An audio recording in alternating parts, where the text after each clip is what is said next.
guys, welcome to episode 4 of Behind the Soul as told by home buyers. I'm your host, Marquita, your viable agent, and today I have a special guest with me, Miss Ava. She has a very, very unique story that she's going to talk to us about in her home buying journey. And today we're outside, we're trying to get a different scenery, we're stepping up our quality of our videos, so hope you guys enjoy that. Okay, so first question I like to ask all my guests is, how did you decide that you wanted to become a homeowner? Okay, so I knew I wanted to become a homeowner because I thought of it as a better way of living, a better way of going about life. In our community, in the Black community, it's not really, we're not really empowered with ownership all the time. Somehow, some way in my life, I came across that message of ownership, and once I did, that was my quest. I knew that even before I had my daughter, that whenever I had children, I wanted to have something to pass off to them that they could call theirs. I knew that renting was not the way to go. Actually, my cousin and I, we sat down and we calculated how much over time she had been paying to her landlord, and when that was really actually what solidified it for me, because it came up to over $100,000, and I was thinking like, wow, you could have had half of your mortgage paid off by now. Right. So that's really was like, okay, no, home ownership. I don't want to do this renting lifestyle anymore. That's great that you say that, because I have a lot of clients who say the same thing about renting and that just kind of throwing their money away. So, and a great thing too about Miss Ava is that she is, I ain't gonna tell your age, but she's under 30 and she already has this mindset about ownership, which is amazing. So you came to me as a referral from another agent. So you are originally from New York, Hey, Brooklyn New in the York house. in the building. And so your journey started with having to relocate here to Virginia. So I guess talk a little bit about that process. Yeah. Of wanting to relocate. Yeah. So it didn't initially start out as this idea to relocate. Many people from New York understand we love our city to a fault sometimes. Right. And it just felt like nowhere else could match the pace of New York, the vibes of New York, until I had a daughter. And when I had a baby, I realized the little box we'd be given in New York that I couldn't even own. About those. I've seen those videos online of what you can get with the money you probably paying here. So, yeah. So with that little space given to us and that I couldn't even call mine, that also sparked a change of mindset, because I couldn't. I wanted my daughter to have so much room to run around and play and grow and crawl. I remember telling Marquita, I want to get this house before my baby crawls. I don't want my baby to crawl in this little bit of space. I was really concerned about that. So that's when the idea to relocate started, and then I grew slowly. First it was, okay, maybe we'll go to Jersey, and then it was, you know what, since we leave in New York anyway, we might as well go somewhere that can stretch our dollars, but not too far down south, because we didn't want that kind of lifestyle either. So in terms of the weather and the people. So then we landed on Hampton Roads. Didn't know where in Hampton Roads we wanted to go, because I'm not from here and I don't really know what's around. So I went on Google and I tried to find a realtor, and I found, you can tell me his name because I don't remember. His name's Mike. Found Mike Spinner. And he told me he didn't service the Hampton Roads area, but he knew this lovely agent named Marquita, and he gave me her number, and it went off from there. Yes. So shout out to Mike. Thank you for the referral. And so yes, I remember our initial conversations were about wanting to come down here year by a certain time frame because you didn't want your baby girl, in that small space. Yeah. So, so in terms of your loan, so you want to tell us about the type of loan that you qualify for, and which one you decided to go with. Okay. So I had two routes. I didn't know which one would have been better, so I just kept pursuing both until the right one presented itself.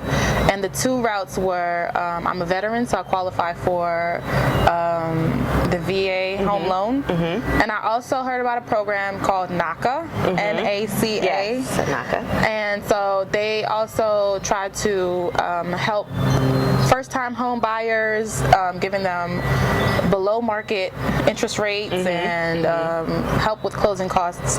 So I pursued both of them until the VA home loan presented itself as the better one, because NACA, it's a great program, but it can be very time-consuming, and the VA. That's what I've heard. Yeah, the VA is faster. Okay. So, and I needed that. We were on a time crunch. Yes. Yeah. Yeah, we was on a time crunch. So as a veteran, the VA loan is a great option.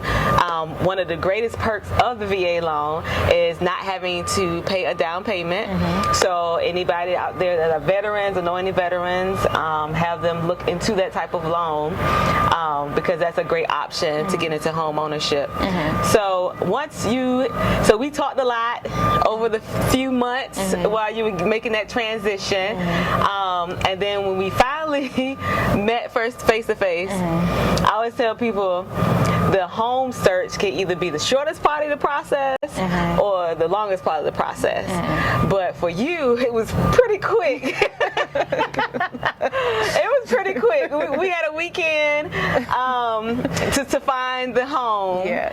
And I think this one was this the first one or the second one we saw? This was the first house. First house Yeah. that we saw on that weekend. And then we went and saw another one. Yeah, we saw three that day. Yeah. And then you made the decision on this home. Yeah. So I guess let us know, like, what feeling or what did you have about, what was it about this home where you said this is the one? So for me, I was really looking for a home with a sunroom, and if not a sunroom, then a large space where I could do yoga, because I'm a yoga instructor, and also potentially invite students into the home to do yoga with me. In my search, the homes needed to have that kind of space. Then when we came here, actually, before I even came here, it was the top of the list. So I think that definitely had a positive impact on me when I came. You mean like just from the pictures? Just from the pictures. You knew that this was going to be a top contender. I was like, oh, I like this one. Right. And it wasn't like fancy in the home, but the sunroom was really the selling point for the house, and it sold me. So once we got here, we saw a couple others that day that didn't really give me the same feeling. And again, we were on the time crunch, so I knew that I liked it, and I knew that I felt good once I was inside it. So at the last home, right, remember? You were like, you want to take some time to think about it? I was like, no. I was like, normally I tell my clients, go home, sleep on it, and then let me know tomorrow. And she was like, I already know now. Yep. And as soon as we moved in, as soon as I put my baby on the floor, she decided she wanted to crawl. So it worked out. Right, that was the one. So far, we've been talking, and you've had a good experience with your process. But sometimes things can happen where you kind of get thrown off, and sometimes that negative self-talk can come up where you're doubting if this is for you. How did you stop yourself from that negative self-talk? I didn't have too much. I think for me it showed up in the form of, is this the one? Is this the house? Because I knew I wanted the house, but is this the right house for us? But I had a really great motivator, and that's my daughter. So I didn't really dwell. And then afterwards, those feelings kind of linger because it's a new transition. But stay focused on your reason why, because that's what I did. Like, that's going to outweigh any of the challenges that you face, because for me it was like, it's either I get this home or we go back to the little box in Brooklyn. That little box in Brooklyn was not it, so it's going to be this home. So that's what it was for me. Okay. And I also like to ask clients, because to me I think it makes a difference, but did you grow up in a home? I know you stay in Brooklyn, you know, it's a little different there, but did you grow up in a home in Brooklyn? Absolutely not. Actually, my mom and I, my mom's an immigrant from St. Lucia, and she and I, we hopped houses basically. We just stayed with family, anyone with a connection to St. Lucia that could offer us a space. So we actually moved around quite a bit when I was younger, and then we finally settled when I was around 12 or so. We finally settled in our own apartment. So never was I raised in a home, and I do think that added to my drive for wanting a home, because it was something that I didn't want my daughter to experience, that kind of upbringing. Absolutely. And you can tell that Miss Sola is going to have a different upbringing, because like you said, you wasn't stable until 12. Yeah. Babygirl been stable since she was born. Yes. So that's definitely a blessing. Yeah. And I'm sure that was a great, like you said, motivator for getting into a home. After we put in the offer, and our offer was accepted, we negotiated a few things. The next part of the process was the home inspection. So I like clients to kind of talk about the experience with the home inspection, because I know that's kind of like one of the reasons why people put off buying a home, is because they look at it like, well, I don't have a maintenance person anymore. I don't have a maintenance man.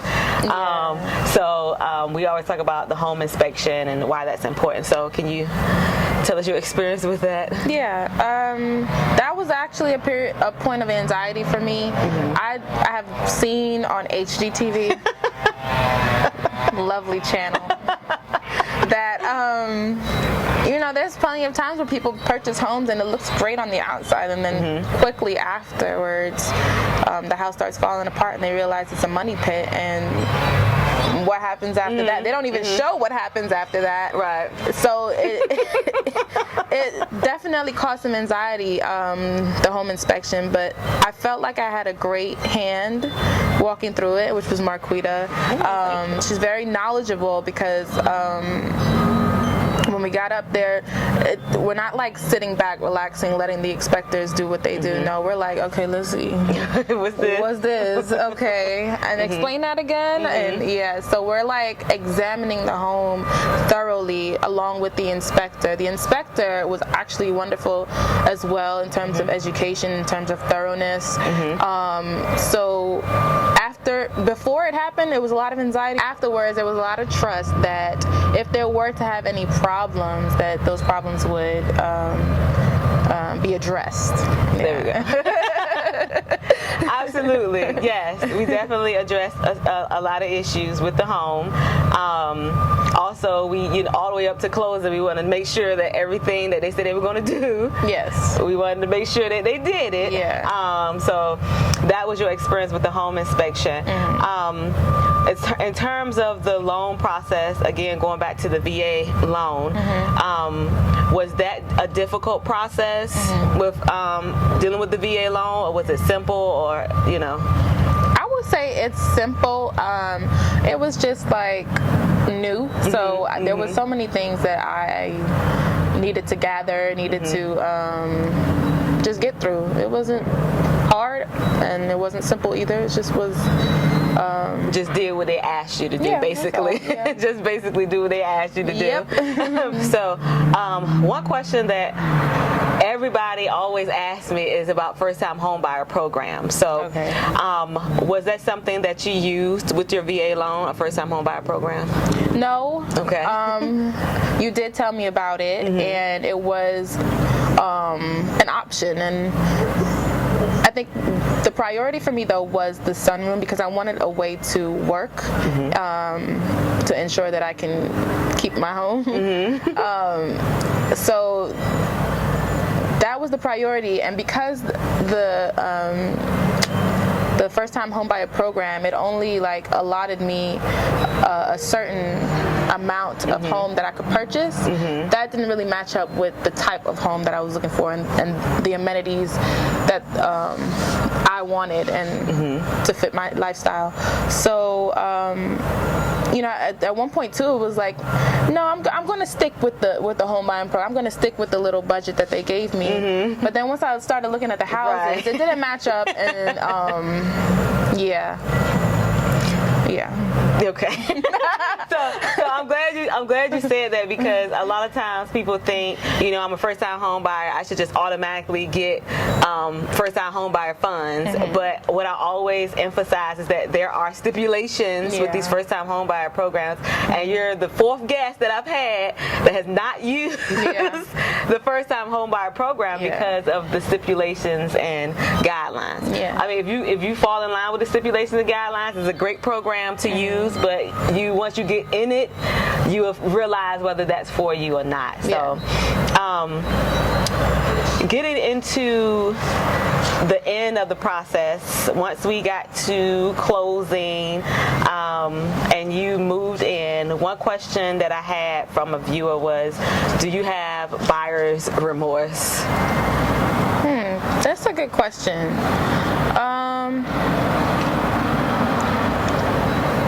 No. Okay. No. Okay. No. But I'm also not allowing myself to get too attached to this home, because it is my first home. Yes. And so it does not have to be my last home, although I do want to keep it. But I have a vision for 15 feet walls and and like Miss Ava has a vision for decor. Yes.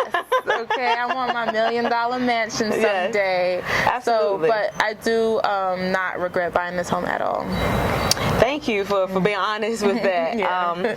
So what would you say was the least enjoyable part of the process, and then what was the most enjoyable part of the process? Okay, so the least enjoyable part was the repairs. She laughed because she knows. The repair. Look, side note. Oh my God. You would think someone could just, fix a deck pretty quickly. It took about 3 times for them to get the deck right, but we got through it. And that's particular to my situation. Your seller may be wonderful and get everything done to the quality that you need it to be done at, but mine wasn't so much. They were kind of like, I don't know, just hiring handymen or something like that. Hiring people that weren't so qualified, and that was exhausting, because that also was a point of negative self-talk for me, because it's like, is this a sign that maybe this is not the way I should be going? Is this a sign that there are more things to come that have been handled the way they're handling the deck and other things that, so it was very nerve-wracking to deal with that. I didn't like that part. It felt like, well, we told you to do this, so why didn't you do it? It's stressful, but I persevered, and now I'm a homeowner, so it was worth it. And I think the most enjoyable part was fantasizing with you about what the inside is going to look like. And disclaimer, it don't look like that at all. It don't. Listen, we gotta make sure, like, when we put these houses on the market, we have to make sure they look very good. They may not always reflect the inside, but we got to make sure online, they look awesome.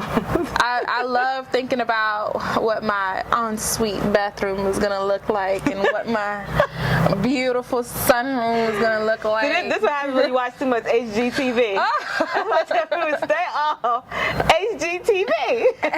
I remember Michael, which is Marquita's contractor. Maintenance guy contractor. We called him in. I'm in here telling him all these grand plans. I'm gonna have this countertop and these tiles. Okay, it does not look like that, and honestly I don't expect it to anymore. My plans have changed because, like I said, this is my starter home, so I do want to fix it up nice, give it some resale value if I want to sell it. I'm not going to dump a bucket of money into this home and repairing it because it's not a forever home for us. So I'd rather have that money saved in case something breaks down, which is important for first-time home buyers. If you can maintain your savings, then do so. Don't get all excited like I did and then actually go start purchasing and you're like, dang, $200 for a chair? What? I need 5 of those. Right. So I'm glad to hear that you're really realistic about your process, and I think that's one of the main things I try to convey to people is to be realistic about your specific journey, because like I said, you was watching HGTV and watching how everybody else was doing their home and what they were doing, but once you got into your own home, it became more of, well, let me look at my long-term goal, and does me putting all this money into this match my long-term goal? So that's very important. And Miss Ava, again, is under 30, you already got this mindset. I love it. So you haven't even been in here a year yet. So another question viewers have is, have you had to do any repairs or anything since you've been in here? We had one repair that cost about $500 for an electrician to come out, and it was our fridge and dishwasher, whatever power source was connecting that was not working. So they had to come out and fix that. And that was it, really. Okay. And so again, going back to what you were saying, that's why it's important to save your money. Yeah, because $500 at the drop of a dime can be very, like, that can hurt your finances if you're not prepared for it. So absolutely. So save your money. Yeah. We're getting ready to wrap up our interview with Miss Ava, and I just want you to share with the folks what you believe is the importance of being a homeowner. So I'll take it back to legacy. I think that is the most important value for me in terms of being a homeowner. I may have taken 25 years too, but my daughter only took 5 months. She's been a homeowner since she was 5 months, and and if I have any other kids, since they were born. So that's the most important thing to me, that as long as I pay my mortgage on time, God willing, this is theirs. It belongs to them. So absolutely. I didn't have anything to be handed to me because it just wasn't that kind of situation growing up. But my daughter has a new legacy. Yes. And that's the most important thing about being a homeowner. Absolutely. You know, that's the name of my business, Legacy 218. Yes. And that represents my son, my legacy, Gavin, because his birthday is 2/18, so it's Legacy 218. So I'm here with you on that, hun. I'm here with you on that. But yes, thank you again so much for doing this. And again, like I say, I love you and I'm very proud of you. And that concludes episode 4 of Behind the Soul, as told by homeowners.